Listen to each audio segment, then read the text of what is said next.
Ladies and gentlemen, to the Stimson Center. Those of you that are joining online and those of you here at Stimson World Headquarters, it's great to see you all in person, and a warm welcome to those, as I say, online as well. My name is Brian Finlay. I'm the President and CEO here at the Stimson Center, and I'm especially pleased to note that this event that you have wisely chosen to participate in today is part of our ongoing series throughout this year to celebrate and commemorate our 35th anniversary as an organization. So the Stimson Center, for those of you that may be new to the organization, was really founded on two organizing principles. One, we sought to not just think big thoughts, but also to really develop hardcore and very practical solutions to some of the most vexing and challenging international security challenges, challenges to development, our common prosperity around the globe. So we don't just think big thoughts, but we build the tools to actually solve some of those challenges. Secondly, like our namesake, Henry Stimson, we also have a commitment to nonpartisanship. Although we are not partisan, I should note that that does not mean that we do not have values that color our work here at Stimson. And one of those values really is a commitment to American engagement around the world. It is our belief that the United States should stand with its friends and its allies around the world in good times, in bad, in promoting democratic values, in promoting the rule of law, and in advancing common security and prosperity.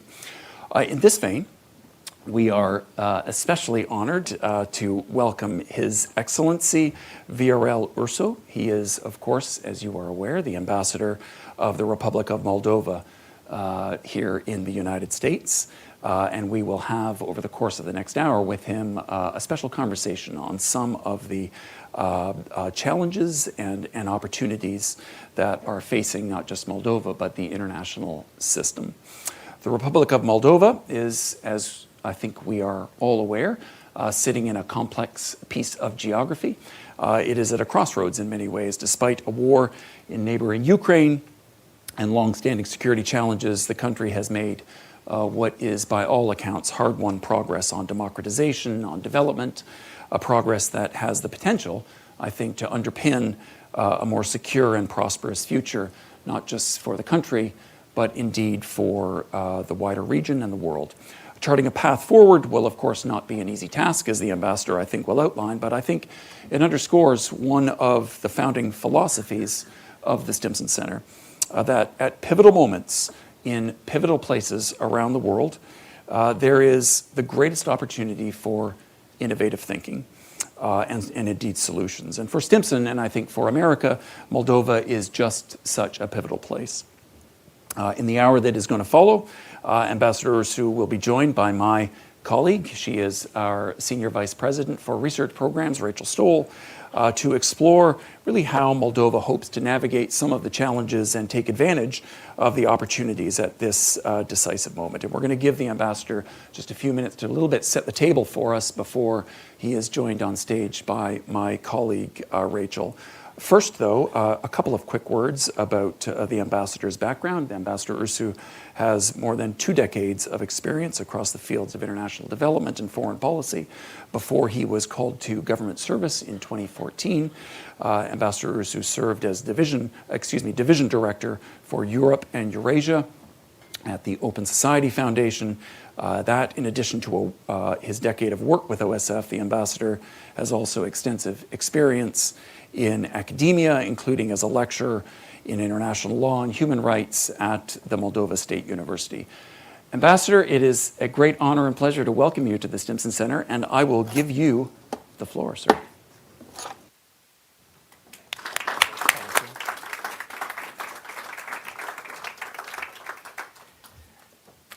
Good morning, good afternoon, everyone. I hope you hear me well, and thank you to Stimson Center for organizing this event, and especially for Rachel for bringing the spotlight to Moldova. I know it's never a dull moment in Washington, D.C. A lot is happening. Together with my peers, Ambassador, we just came from Milwaukee. We had an exciting week, though the weekend was not less exciting. But I guess what I'm saying, this is the moment before elections. As you know, that's the year of election, both in the US, in Europe, and in Moldova. So I'm going to talk about this as well, as we're also approaching a quite historic, pivotal presidential elections in Moldova, and also a referendum on our future. I came to Washington 2 years ago, so just after the Russian invasion of Ukraine. I'm not a career diplomat, but what I enjoy the most in this job is talking about Moldova. And that's why I really thank you for giving me this opportunity. I was 16 years old when Moldova became independent, so the country is younger than me. And I was in my last year of the high school. That was exactly the time when I had to take a big existential decision on my future studies and career path. I really loved maths, and I love numbers. I prefer Excels to Word. And I wanted to be an accountant to follow my sister's footsteps. And when I went to fill in my application to the university, to the accounting department, the university told me that they just discontinued the accounting department and I have to make another choice on the spot, on the day. And all my fellow classmates were guided by their parents to go to law school. I didn't know anything about law school, but I followed their advice, so I just applied to law school. And then I got into law school, and I learned to love law, treaties, contracts, diplomacy. And this is how, fast forward, I became a diplomat, and I'm here talking about Moldova-US relationships. But, the question where we are, the main question, where we are in our US-Moldova relationships. And the easy answer, we are in a great position. We have great relationships. And to prove my points, I'm going to give you numbers. And just last week, the IRI who has been conducting polling in Moldova for many decades, just published a new poll asking Moldovans what do they think about various relations Moldova has with neighbors and other international partners. And I can give you the numbers. 76% of Moldovans rate current US-Moldova relationships as very good or good. This is very similar to the assessment they give to our relations with the European Union, with Romania, just a bit higher. And it contrasts to 27% that give this assessment to our relations with Russia. So we have 76% good assessment for relations with the US, 27% good relations with Russia. 42% consider US as the most important political partner of Moldova. Just a bit below the Romania and the EU. So these are high numbers, I would say. What would be the explanation? Why Moldovan appreciates so much? And before we talk about the future, if you would allow just a bit of retrospective about the past and the present. And US has been one of the first countries to recognize, to acknowledge our independence. So our diplomatic relations started in the early days of our independence. And over the past 30 years, our relations have developed organically. There are no major tensions or disagreements. Even during the Communist Party regime, we had 8 years of the Communist Party in the early 2000s. And even during that period, we had a quite steady forward building of our relations in all the sectors, including the security that we're going to talk about. Moldova has been, I would say, had a much slower transition than most of the Central Eastern European countries. One of the reasons, because we also have to combine it with state building, because we had to start from scratch to build all our, adopt the first constitution we never had, build the new democratic institution, parliament, government, figure out what's the right balance, check and balance. And US has been closely helping us through all this process in building those institutions, judiciary particularly, but also electoral systems. So many of the programs that came from the US, funded by the US in those years, was actually building those institutions. But also the transition to market economy was not easy one. We started from a completely state-run economy, which took a bit longer to build. And if I were to highlight just a few programs that US has been supporting in Moldova that had the most impact, I would say maybe the land privatization reform that created thousands and thousands of landowners, including my grandparents and parents, and created a new army of entrepreneurs. And this was a major exercise. But also people-to-people exchange programs that the government, they're less visible, but they are US taxpayers' money. And many of the current leadership, including the former prime minister, including my boss, the Minister of Foreign Affairs, they're graduates of the FLEX programs. They spend their years in high schools in Ohio, including members of the parliament. The defense minister, he graduated here in the US. And this is a new generation, people with critical thinking, with a different vision than the one who were mostly educated in Moscow. And again, another achievements, we can talk about the Transnistrian conflict a bit, but US at some point, US together with the EU became also an observer to the Transnistrian conflict settlement, which then enlarged in order to balance the Russian dictates in that format. And transform the new format for the settlement, what we call 5+2. And then the relations went a bit sour about 7 years ago. That was a period when the Moldovan state institutions have been captured by a group of oligarchs, stealing money from public funding. And again, I wouldn't go into details, but what I'm really proud, Moldova remained a democracy through all this process. It means we had elections. I'm very proud Moldovans are very critically minded voters. They hold government to account. And they got rid of those who stolen public assets and public finances. And that's when we got a new government, a new president.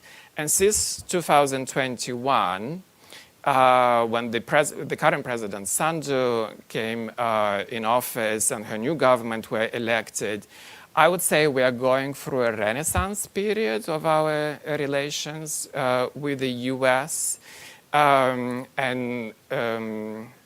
I said, for a period we have paused our strategic dialogue when the situation went sour, but we relaunched the strategic dialogue 2 years ago, and we really went to deepen and even widen our cooperation in 4 pillars that we agreed. And this is rule of law, functioning of a democratic institution, human rights, one block, security and defense. It's an important part of our cooperation and always has been. Economic development, trade and investments, that's the 3rd pillar. And the 4th, again, people to people, which I think it's really valuable for the reason I just mentioned. However, all this is happening usually at the high level, interactions, diplomats meeting, me being here. This is not really visible much and tangible for the people in Moldova. So I don't think that really explains why Moldovan thinks so highly about the US. The reason why, I think, is, unfortunately, it took a war in Ukraine for Moldovan to realize who our real friends are. And Moldova stood by Ukraine from the first minutes when Russia attacked Ukraine. Moldova has the longest border with Ukraine of all the neighbors, which makes us also vulnerable. However, from the first day, we opened our borders to any Ukrainians and foreigners in Ukraine who wanted to and needed to find a safe place and shelter. And that's why we welcome more than 1 million of Ukrainian refugees in Moldova over a very short period of time. And just to give you a perspective, Moldova is a population of 2.5 million. So 1 million in the US would be about 130 million of refugees would come in a matter of weeks, not even years. But what made me most proud is, again, it's not how government welcomed those refugees, but how people welcome those Ukrainians fleeing the war in their own homes. We never had the tents for refugees because people were actually hosting them in their houses. We still have about 120,000 of Ukrainians who found their second home now in Moldova. Those are mostly women and children. So, and they do have access to all the public services. They don't need work permits. They have medical insurance and everything. But again, we wouldn't be able to provide that without the support of the US and other European partners. Just to mention, the last 2 years, the support, the financial support we received from the US is almost $800 million. Again, this is very unprecedented. We are very good.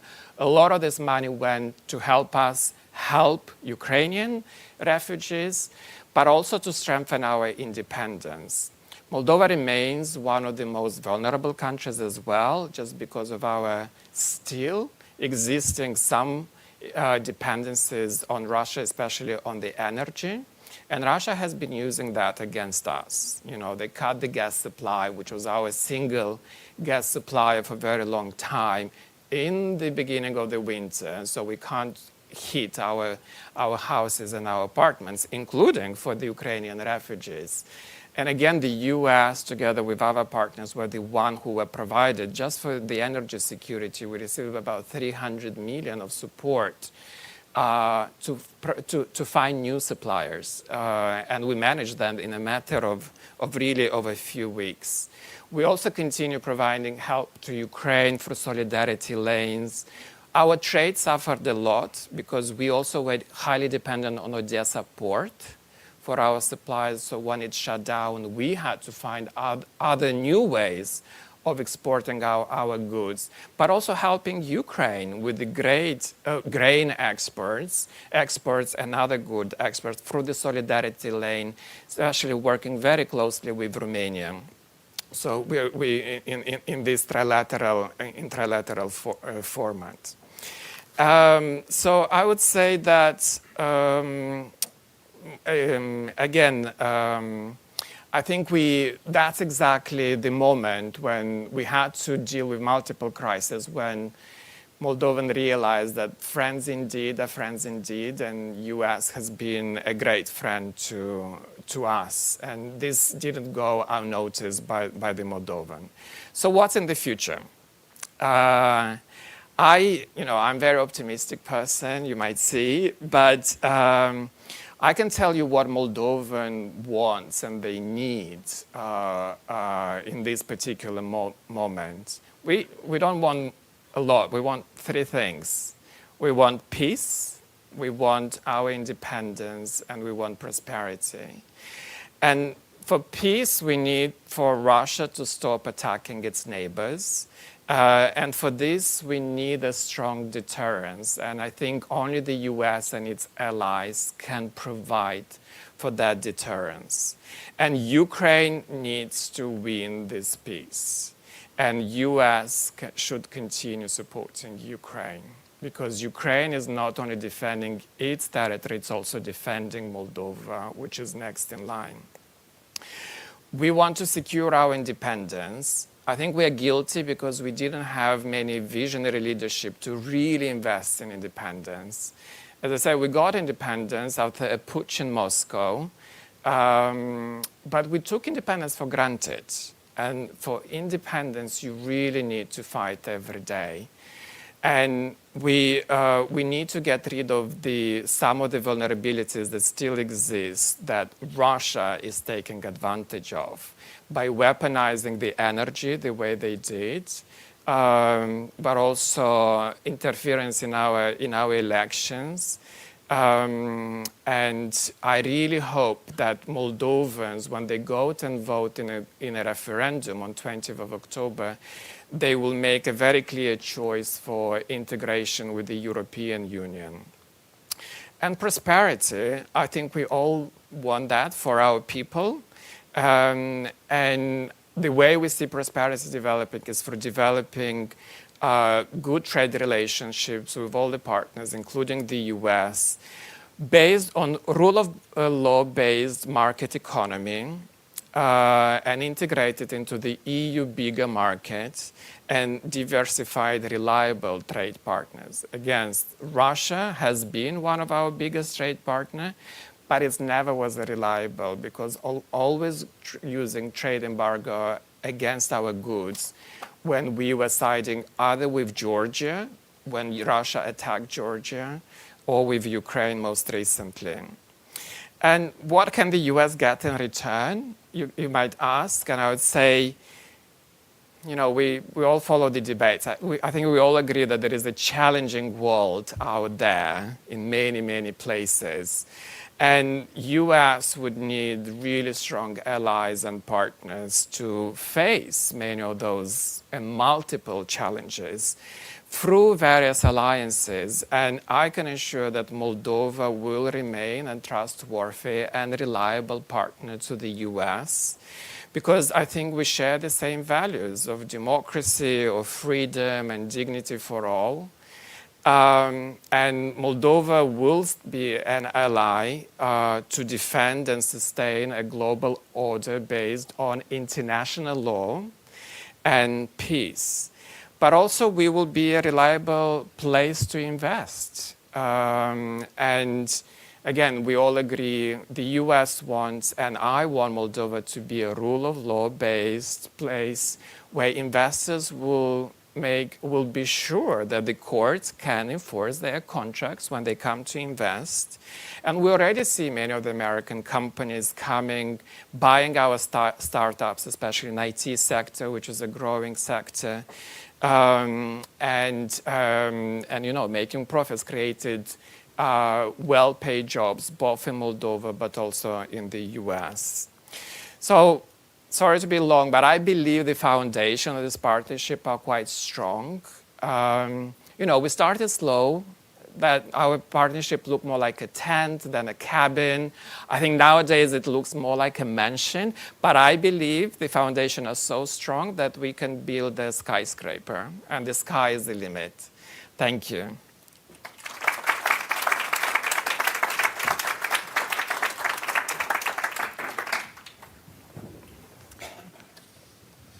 Thank you, Mr. Ambassador, for your remarks. I think you really deftly captured how pivotal the current moment is for Moldova. We're also, of course, at a pivotal moment here in the United States.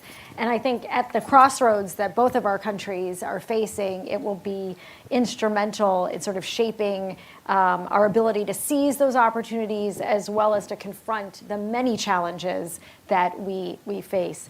As you note, there's much to celebrate about Moldova's current trajectory across democracy, security, but also the economic sectors. And I think Moldova, as you deftly pointed out, has made important progress that should serve as a foundation for a more stable and prosperous future and a more stable and prosperous relationship with the United States. I think as this past weekend really showed, however, we are living in unprecedented times, and there's profound uncertainty ahead in the world, whether it's in conflict or politics or the economy. We are seeing how disruptive events on all of those spaces can really have unpredictable realities and sustaining sort of our march together towards this progress.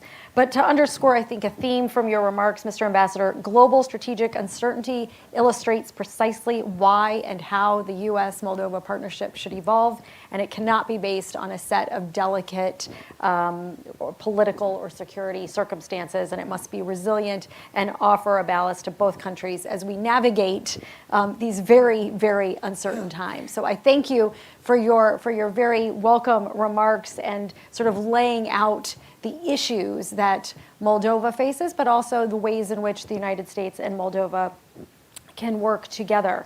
I want to, and I think I can't see, I think we have about a half an hour to have this conversation. I want to have, you and I will have a conversation, but I also want to open it to our audience, both here in the room, sorry, Katie, here in the room as well as online, so you may ask your questions. There will be mics that will come around as needed. But let me begin with a question about the war in Ukraine, because that's sort of where you ended some of your remarks about how I think really the war has intensified U.S. attention on Moldova, probably more than most people in this country would expect, particularly in terms of defense cooperation, but you mentioned also in terms of assistance for refugees. So I wonder if you could talk a little bit about how the shared interests between the two countries extends beyond security.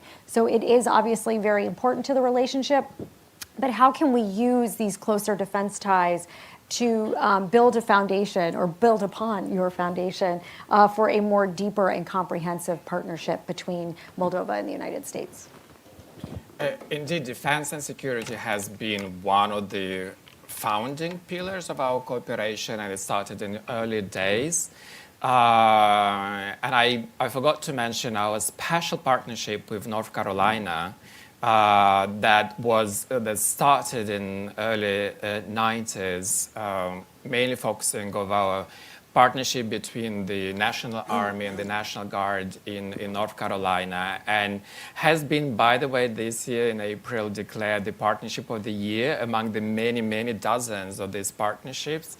And we have more, like this year, we have about 100 different actions in just covering in that partnership of cooperation between the military to military in the partnership. And again, I think the war in Ukraine was a wake-up call for us, and there is a growing debate now in Moldova. What are the best instruments to ensure your security? In early days, when we drafted the Constitution in '94, that was part of the debate. We faced a military conflict in the first months of our independence, '92, very similar to what was happening in Ukraine. However, we did reach a ceasefire, after 4 months of the conflict. We never settled the conflict, but at least, people stopped fighting. And I think that's why Moldova is so sensible about the war and peace. People of my generation, that's the reason I, for instance, didn't have my high school graduation evening, because in that evening, I just received my diploma, and that evening the Russian tanks crossed the Dniester River when we were approaching Chișinău, so they had to close the school and send us home. So we all have those memories, and that's why we live, I think, much more sensibly for what's happening in Ukraine. And peace for us, that's kind of the focus where we want. So in the Constitution, we included the neutrality clause because as part of those agreements or disagreements, Russia kept its troops in the Transnistrian region, and it's still keeping its troops in the Transnistrian region. We asked them many times to leave. We even amended, we put the clause in the Constitution that no foreign countries can have stationed their troops on our territory. Russia, in the last days of Yeltsin regime, they kind of agreed, but then Putin came immediately, and then he never followed through on that commitment. And every year, OSCE has to repeat that kind of commitment. So that's also what we call, it's one of the security threats for even for our existentialist threat. But it's not the only pillar of our cooperation with the U.S. And I said, and citing the latest U.S. national security strategy where Moldova is mentioned, U.S. sees its interest in supporting Moldova and Ukraine and Georgia in their accession to the EU. And this is where our visions really align, because we see EU, European Union, as a project of peace.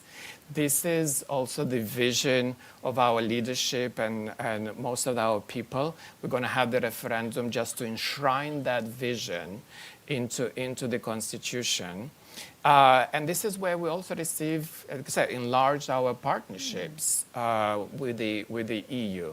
And, I don't know any area where we actually don't have a partnership with the EU. And that comes, even from one of the most difficult for us is going to be for EU accession is the justice reform. We had a very corrupt justice system. This is a very long process of vetting. So we have to vet now all the judges because, the investors also want to make sure that there are no corrupt judges. And we don't even trust ourselves to vet those judges. We're very small countries. We know each other. So we invite American experts and European experts to help us vet those judges. So every judge will have to, declare all their assets, all their revenues, all their vacations. And, when these are numbers, you put all in Excel files and it doesn't sum up, maybe you are not worth it to be a judge. We are running the other problem now. We don't have enough judges. But that's part, again, we are really grateful for the US even to help with this exercise, because if we don't do justice reform, we will not become member of the EU. Well, let me follow up on that a little bit, because I think, you're mentioning great progress that Moldova has made with sort of democratization. But democracy is hard, as anyone living in this country knows right now. It is hard. And it's even under the best of circumstances, it's hard, but it's really hard under difficult circumstances. And it's also a long-term process, and it's a fragile process that, as you said, requires constant care. And I think you mentioned Moldova's aspirations and the referendum that's coming up in October towards greater engagement and deeper ties with the European Union. But I'm wondering if you could talk a little bit about what you see the trajectory of Moldova's democratization process is, as well as some of the hurdles that you face. You mentioned sort of the lack of available judges, but there's a lot. The population is small, and you have a great refugee population as well. What are the opportunities that you see and the challenges sort of over the horizon for democratization? I wouldn't say democracy is hard. Democracy is messy, but we haven't invented an alternative to that. And I know there is a lot of news coming in the US, but we also have elections in Moldova coming up. So every day we have, I think, a new. I haven't checked today, but there are a number of new candidates. Just last week we had about 15 new candidates running for presidential elections.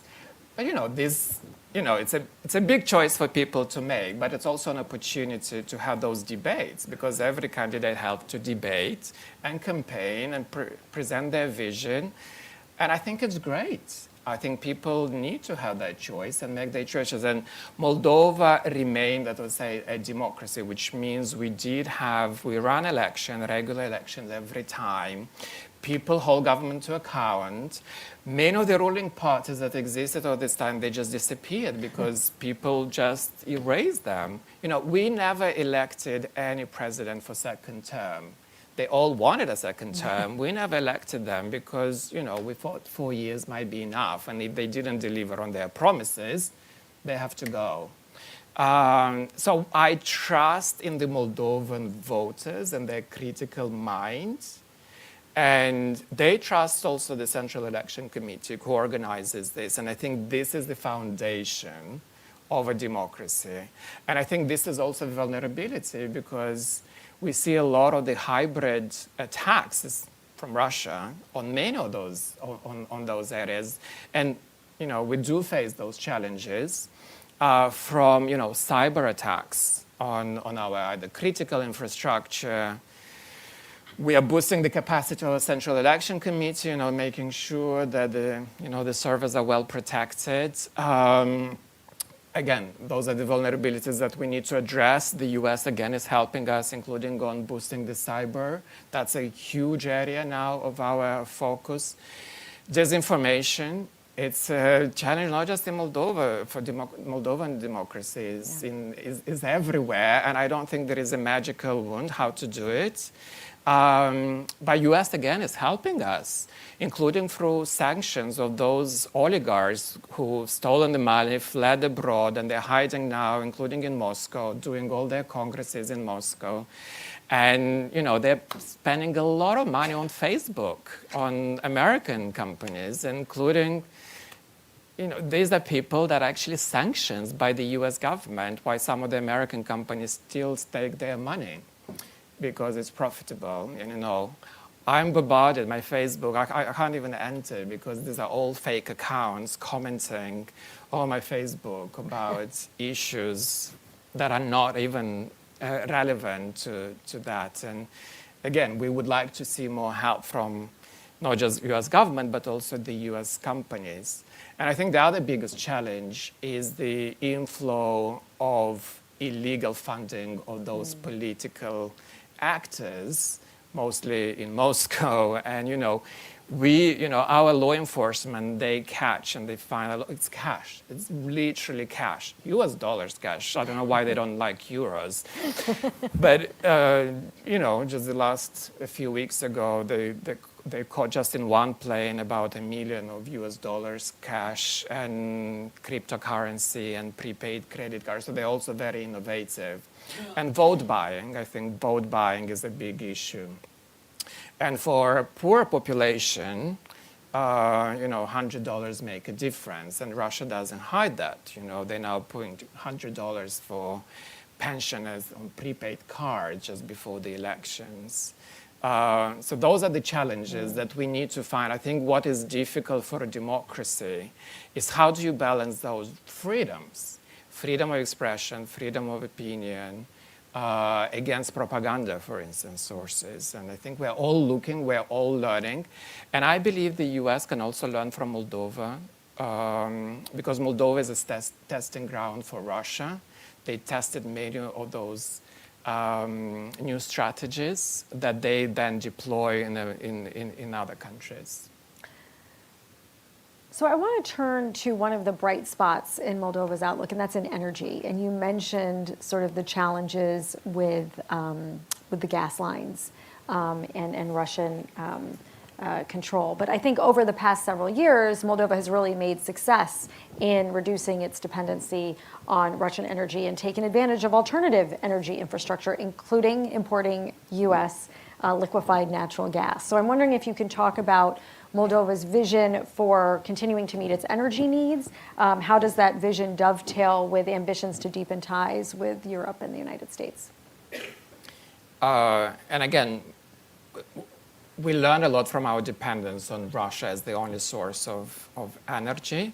But I always say never waste a crisis, and we face multiple crises. And I think the energy crisis and the way we overcame that dependence is an excellent example also for other countries, how to reinforce their independence. And again, with the support of the US, we managed just a matter of weeks and months just to find new suppliers in the middle of the winter for gas, as we are highly dependent on especially on heating and electricity production on gas. On the one hand, it makes us really feel better when we stop paying Russia for gas, because we knew that money would be used just to on the weapons to attack Ukraine. So in a way, we also make us feel better. And our energy, we always complain we don't have oil, we don't have coal, we don't have any fossil resources. But, we never pay attention to solar, to wind. And again, it was the US. US said a few years ago, they mapped our energy resources. And they said, actually, guys, you can you can boost your local production just from the renewables to cover about a third of your energy consumption. But Russia, when you are addicted to Russian energy, it's like an addiction. It's very difficult to get out. And we didn't have those leaders who say, we, like Lithuania, they started building an LNG terminal, though it was very expensive, much more expensive than continuing buying the Russian energy. But they say it's a matter of national security. We never had those leaders. It only happened 2 years ago with the new leadership. We say, okay, we are addicted. The first thing to say, acknowledge that and then get out of that addiction. And our strategy now is just to invest, it's multiply the supplies, and we manage that, including with the help of Romania. We can buy energy, gas now anyway, including from the US. And it's a good market for the US. And having that vertical corridor built through Greece, Bulgaria, Romania, Moldova, going now into Ukraine, this is a profitable business opportunity, not just for Moldovan, but for many American companies as well. Renewables, we just launched the big auctions for building bigger renewables. We are increasing, but at very low level. And we're expecting in September, for big companies, that there is a lot of interest, including from American companies, to start in building those wind and solar and biomass. And our ambition is to get to about 30% of our local production from renewables by 2030, so just in a few years. And I hope that's going to be a success story. That we are already proud of our independence on the energy, but I hope we're also going to be a success story on renewables as well. Thank you. I'm conscious of the time, and I want to allow our audience here to ask questions. So perhaps while the mics are coming around and your hands are getting ready to be raised, we have a question online that I want to ask you. If the U.S. were in the future to adopt a more isolationist approach to its own foreign policies that might weaken U.S. relations with Moldova, but also other states, so not singling out Moldova, what practical options might Moldova have available to mitigate this change and pivot its own direction and trajectory in its foreign policies? I think no country can completely isolate itself in this, especially in this challenging global order. And I think any government in the U.S. will have to, like any other government, will have to continue defending the national interests, the way how the people define or the way the government define. And those interests will be defended and applied in different regions in different ways. And I believe even the most isolationist version, American will have to rely on partners and alliances, either the existing ones or building new ones. So I do believe there is still place in any scenarios for building and keeping those relationships. And again, as I say, trade investment is a big part of our current partnership and cooperation. I would imagine that will continue. Again, including for our Moldovan energy security, and even, in Milwaukee, I talked to many of the American energy companies. They're looking, for new markets, for new places to invest, and Moldova is one of those places. So it might be a different, different weight of elements of our cooperation, but I can't imagine U.S. completely withdrawing in any possible scenario from the global affairs. Who has the microphone? Okay. So can we bring the microphones up here? We'll start here in the front row. Thank you. Bill Hill, currently with the Kennan Institute. Good to see you, Mr. Ambassador. And I'm not going to ask you about Transnistria, but rather in Moldova, when it gained independence, the last Soviet census in 1990, there were 3.8 million people living on the right bank, and now the census the rumors are that the census that's underway now will come out with 2.4. So it's lost a lot of population, and in the meantime, for the last 2 decades or more, the economy has benefited from over $1 billion sent back in remittances annually. What can the U.S., I mean, Moldova needs human capital in addition to the other things. Is there any way that that Moldovan authorities and the U.S. working together can help address improving the situation, either getting Moldovans home or somehow helping with human capital and moving the economy from an excessive use of remittances to a more stable basis? Thanks very much. Thank you, Bill. This is, existential question, I think, and indeed, we just finished the census literally last week. I don't have the numbers, but we only indeed found 2.4, 2.5 million people in the country, which is a big drop.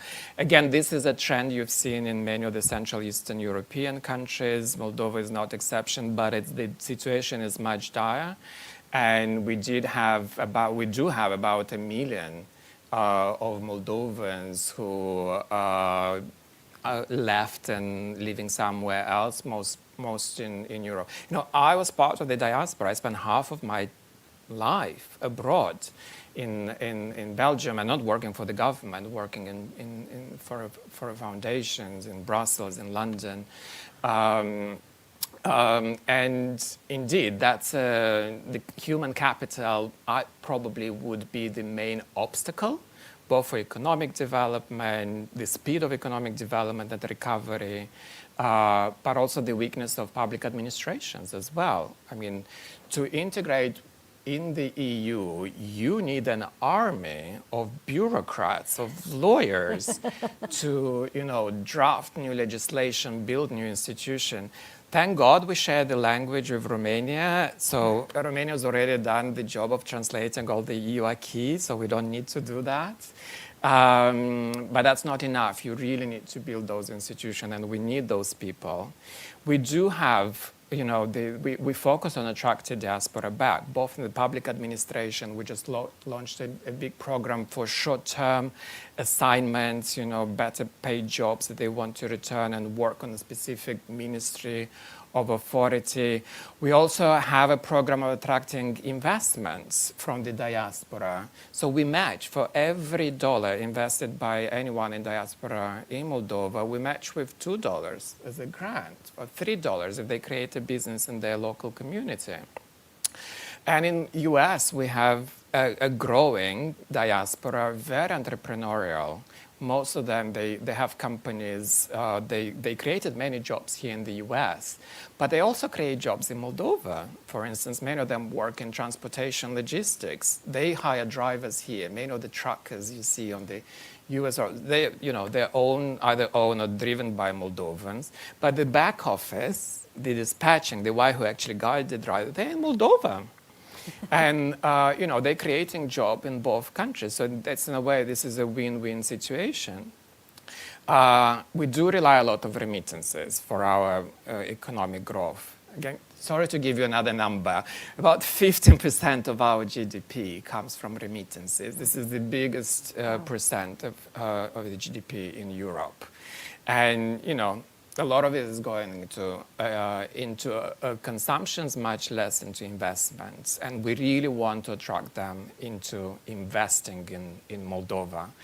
And Americans are invited. You don't even need a work permit. We just changed the legislation.